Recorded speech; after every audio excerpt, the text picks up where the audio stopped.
여러분, 악하면 어떤 이미지가 떠오르세요? 아마 뿔 달린 악마나 그런 괴물 같은 모습이겠죠? 그런데 만약 그 거대한 악의 얼굴이 우리 주변에서 볼 수 있는 너무나 평범한 사람의 것이라면 어떨까요?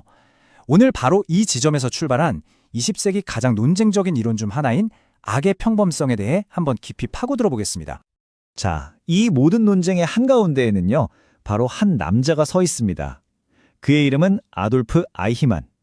인류 역사상 최악의 범죄로 꼽히는 홀로코스트의 핵심 설계자 중 한 명이었죠.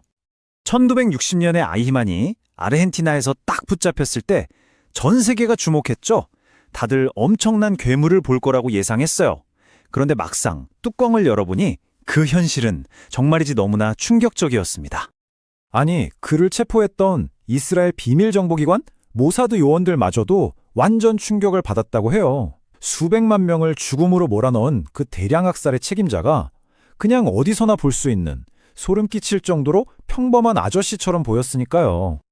바로 이 충격적인 괴리감, 이 불일치를 예루살렘 법정에서 직접 목격한 사람이 있었습니다. 철학자 한나 아렌트였죠. 그리고 그녀는 이 광경을 보고 기존의 모든 생각을 뒤집어 엎는 정말 파격적인 아이디어를 내놓게 됩니다. 그녀의 분석은 예루살렘의 아이히만이라는 책으로 나왔는데요. 여기에 우리가 악이라는 걸 이야기하는 방식을 완전히 바꿔버린 바로 그 유명한 개념이 등장합니다. 아렌트는 이걸 악의 평범성이라고 불렀습니다. 자, 이게 무슨 말이냐면요. 핵심은 이거예요. 아이히만이 무슨 특별한 악마라서가 아니라는 겁니다. 그냥 자기 행동이 어떤 끔찍한 결과를 낳을지 깊이 생각하지 않는 상태. 그러니까 생각 없음, 무사유 때문에 그런 엄청난 범죄를 저지를 수 있었다는 거죠. 그러니까 아렌트가 보기엔 아이히만은 그냥 자기 일 잘해서 승진하고 싶었던 평범한 직장인이었다는 거예요. 거대한 악의 시스템 안에서 그저 하나의 톱니바퀴처럼 위에서 시키는 대로 충실하게 명령을 수행했을 뿐이라는 거죠. 그게 얼마나 끔찍한 일인지에 대한 고민 없이 말이에요. 이게 바로 아렌트가 우리에게 던지는 정말 무서운 경고입니다.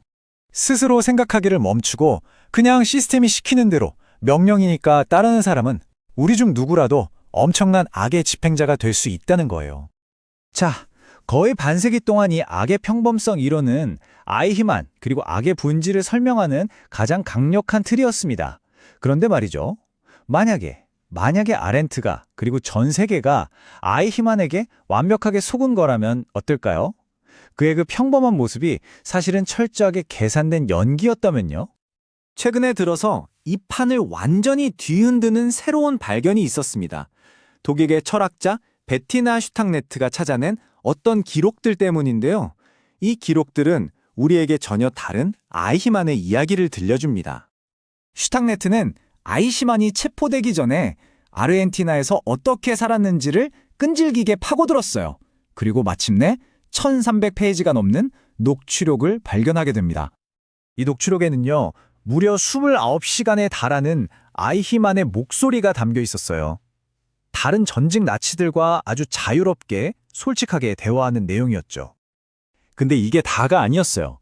슈탕네트는 여기서 멈추지 않고 아이히만이 직접 쓴 메모까지 포함해서 총 8000페이지에 달하는 방대한 자료를 샅샅이 분석했습니다. 그리고 그 기록들 속에서 발견된 아이히만의 진짜 모습은 정말 충격 그 자체였습니다. 재판정에서의 그 소심한 관료는 온데간데 없었죠. 재판 불과 몇 년 전에 그는 이렇게 말합니다. 이 말을 보세요. 뉘우침은커녕 오히려 자기가 한 일을 자랑스러워하고 있죠. 신념에 가득 찬 냉혈한 괴물의 목소리였습니다. 그러니까 이 새로운 증거들이 우리에게 보여주는 아이히만은 생각 없는 톱니바퀴가 아니었던 겁니다. 오히려 아렌트의 이론과는 정반대인 아주 적극적으로 생각하는 괴물이었던 거죠. 슈탕네트의 주장은 이겁니다. 아이히만은 재판에서 살아남기 위해 일부러 생각 없는 평범한 관료인 척 연기를 했다는 거예요. 사실 그는 아주 지적이고 심지어 교활하기까지 한 인물이었다는 거죠. 실제로 당시 신문관들도 그를 아주 영리하고 교활하다고 평가했었습니다. 그리고 정말 놀라운 건 이거예요. 그는 그냥 악랄하기만 한 게 아니었어요. 칸트, 니체, 플라톤 같은 철학자들의 말까지 인용하면서 자기 행동을 정당화하는 아주 정교한 논리를 스스로 만들어냈습니다. 이게 어떻게 생각 없는 사람의 모습이겠어요? 아렌트가 봤던 모습과는 완전히 180도 다른 거죠. 자, 그럼 이제 우리는 완전히 다른 두 명의 아이히만을 마주하게 된 겁니다. 한쪽은 아렌트가 본 생각 없는 톱니버키, 수동적이고 그냥 위에서 시키니까 한 거죠. 악의 원인은 생각의 부재에 있습니다. 다른 한쪽은 슈탕레트가 밝혀낸 생각하는 괴물, 아주 능동적이고 이념에 차서 스스로의 악행을 정당화하기 위해 뒤틀린 생각을 한 인물이죠. 자, 그럼 이제 이쯤에서 이런 질문이 생기죠. 그래서 뭐가 맞는 거야? 하고요. 근데 이제 이 논쟁은 아이히만 한 사람에 대한 이야기가 아닙니다. 우리 인간 내면에 있는 악의 근원이 도대체 무엇인가에 대한 더 근본적인 질문으로 나아가는 거죠. 슈탕레트는 아렌트의 생각 없음에 맞서 사악한 생각이라는 개념을 제시합니다. 이건 뭐냐면 악이라는 게 단순히 생각을 안 해서 생기는 게 아니라는 거예요. 오히려 자기 기만, 합리화를 통해서 끔찍한 행동을 정당화하는 세계관에 아주 적극적으로 만들어내는 사유 과정 그 자체에서 진짜 위험한 악이 탄생한다는 거죠. 자, 이 표를 보시면 두 이론의 핵심이 딱 정리됩니다. 한나 아렌트는 생각 없음이 악의 근원이라고 봤고 시스템에 대한 무비판적인 복종이 위험하다고 경고했죠. 반면에 베티나 슈탕레트는 사악한 생각이 문제라고 봤고 악행을 스스로 적극적으로 정당화하는 게 진짜 위험하다고 말합니다. 결국 진짜 중요한 건 둘 중 하나만 정답이라고 고집하는 게 아닐 겁니다. 어쩌면 진정한 위험은 악이 이 두 가지 길 모두를 통해 우리에게 다가올 수 있다는 사실 그 자체에 있는지도 모릅니다.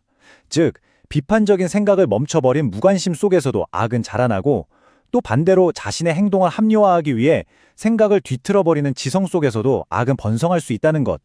이것이야말로 이 두 이론이 우리에게 주는 가장 소름 돋는 교훈이 아닐까요? 그래서 마지막으로 여러분께 이 질문을 남겨두고 싶습니다. 과연 무엇이 더 위험할까요? 생각하지 않는 사람일까요? 아니면 악을 정당화하기 위해 적극적으로 생각하는 사람일까요? 우리 사회와 우리 자신을 돌아보게 만드는 아주 중요한 질문이 아닐 수 없습니다.